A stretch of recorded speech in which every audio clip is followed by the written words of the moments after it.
श्री शिवाय नमस्तुभ्यम। हर हर महादेव। छत्तीसगढ़ राज्य के दुर्ग जिले के निकुंभ में गुरुजी पंडित प्रदीप मिश्रा जी के द्वारा शिवोहम शिव महाप्राण कथा शुरू हो गई है। ये 5 दिवसीय शिव महाप्राण कथा है जो कि 19 जून से 23 जून तक आस्था चैनल यूट्यूब के माध्यम से देखी जा सकती है।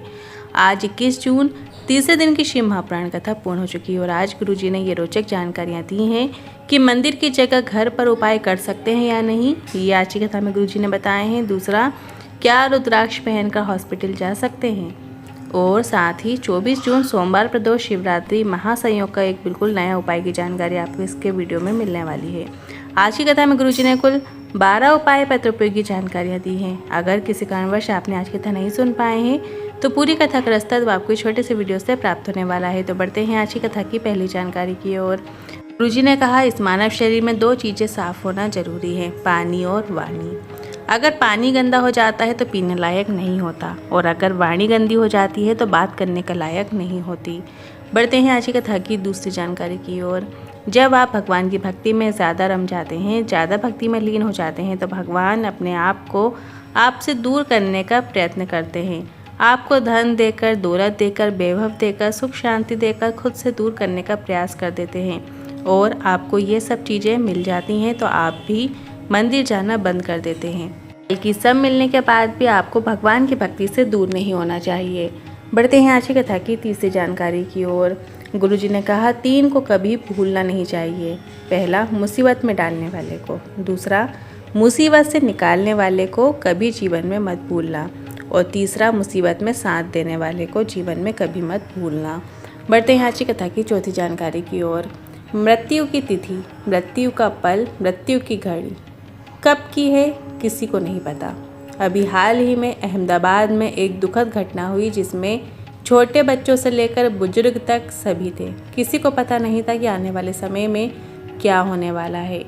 बढ़ते हैं आज की कथा की 5वीं जानकारी की ओर। एक विशेष जानकारी देते हुए गुरुजी ने बताया कि रजस्वला धर्म में है तब भी आप भगवान का नाम ले सकते हैं, नाम जाप कर सकते हैं। कृष्ण कृष्ण, राधा राधा, शिव शिव नाम आप ले सकते हैं।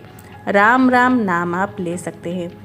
आप द्रौपदी का चरित्र पढ़ सकते हैं। द्रौपदी जब रजस्वला धर्म में थी और उसने भगवान श्री कृष्ण को याद किया था और उसे भगवान ने बचाया भी था।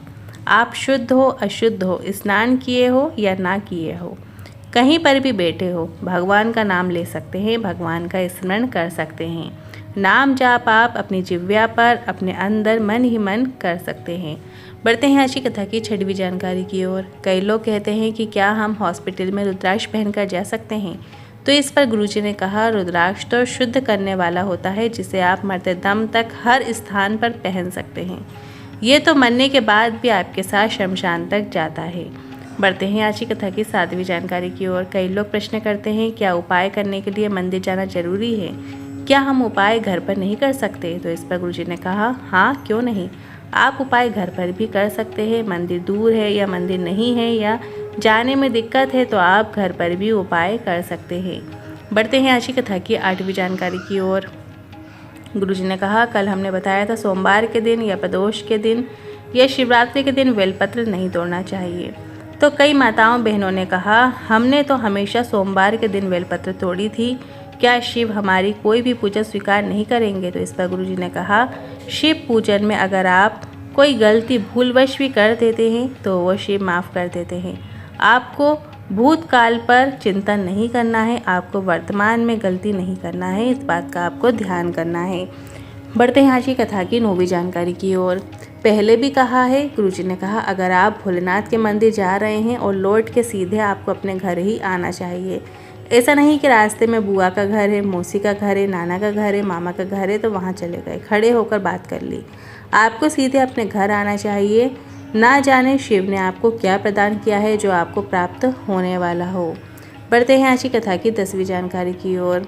गुरुजी ने कहा, भगवान का मंदिर, भगवान की कथा, भगवान का तीर्थ स्थल ऐश करने के लिए नहीं है, सेल्फी लेने के लिए नहीं है, यह तो भगवान की भक्ति करने के लिए है। आपको भगवान के दर्शन करके अपने दिल की बात भगवान से कह देना है, भगवान का दीदार कर लेना है। बढ़ते हैं आज की कथा की 11वीं जानकारी की ओर। 24 मई सोमवार प्रदोष शिवरात्रि का एक नया उपाय लेकर आए हैं। किसी भी क्षेत्र में सफलता प्राप्ति के लिए आप ये उपाय कर सकते हैं। नौकरी में सफलता, व्यापार में सफलता, कोर्ट केस में सफलता या कोई लंबे समय से अटके कार्य में सफलता प्राप्ति के लिए आप ये उपाय कर सकते हैं। हरीश्वर महादेव से जुड़ा बिल्कुल नए उपाय की जानकारी देते हुए गुरुजी ने कहा कि आपको एक बेलपत्र लेना है और इस बेलपत्र की तीनों पत्तियां जहां जुड़ती हैं वहां पर आपको पीला चंदन लगाकर एक चावल के दाने के साथ हरीश्वर महादेव का नाम लेते हुए शिवलिंग पर अर्पित कर देना है।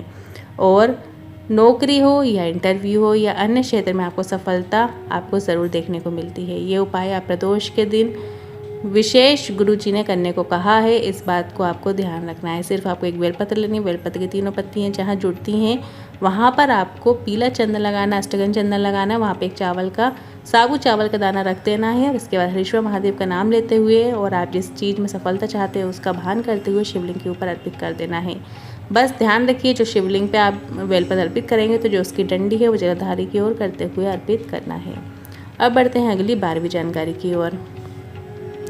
26 जून से 2 जुलाई गुरुजी की शिव महाप्राण कथा शुरू होगी, जो कि बैजापुर छत्रपति संभाजी नगर में होगी। फिर इसके बाद गुरुजी की जो अगली शिव महाप्राण कथा है वो 5 जुलाई से 9 जुलाई गुरु पूर्णिमा शिव महाप्राण कथा चलेगी।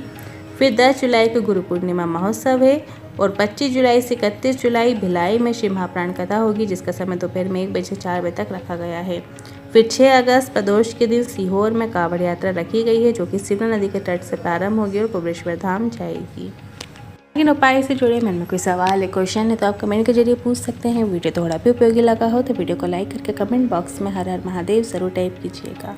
श्री शिवाय नमस्तुभ्यम।